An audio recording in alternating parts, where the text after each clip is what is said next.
Mbak Darti memergoki suaminya Mas Jepri yang berdandan seperti wanita, guys.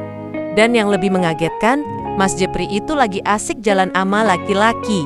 Entah cuma mirip atau asli, Mbak Darti pun akan segera pulang dan memeriksa suaminya di rumah.